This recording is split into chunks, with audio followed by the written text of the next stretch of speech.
1999 Toyota Solara V6 manual transmission mount. Making this video because I saw lots of information about the automatic mounts, but nothing about the manual transmission mounts on the 3.0 V6 1MZ FE.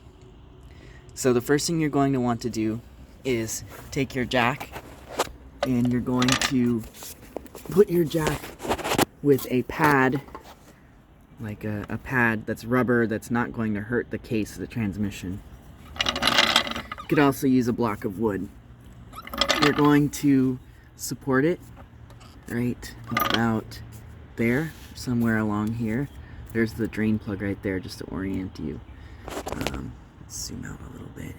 There we go. You're going to lift up your jack,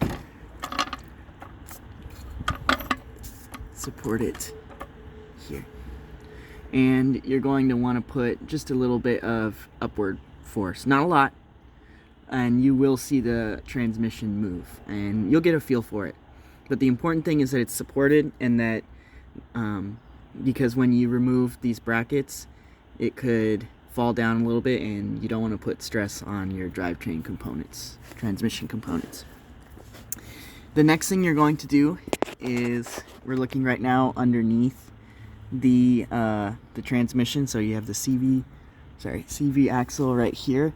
Right here, you're going to have this plate that covers, that braces the mount against the transmission here.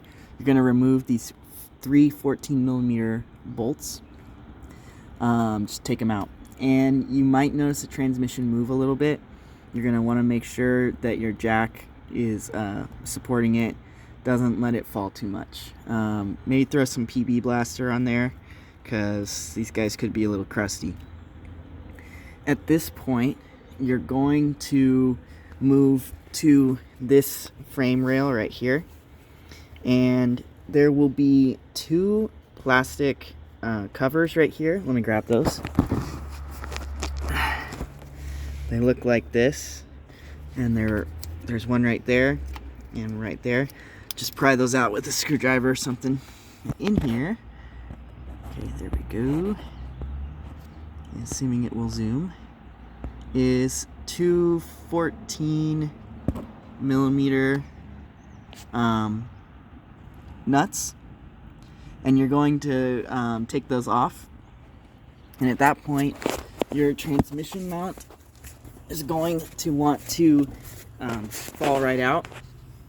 So now we're looking from the side of the vehicle here, and the transmission mount's going to want to fall out that way. And yeah, so just to be clear, these guys, you don't need to even worry about them. Don't even worry about them until you get the whole assembly off the vehicle, because this plate and this mount are going to want to come off as one, but you do need to take both off. Alright, thanks for watching. I hope this helps. Oh, and installation, it's just the reverse of the disassembly. Alright, I hope this helps. Have a great day. Goodbye.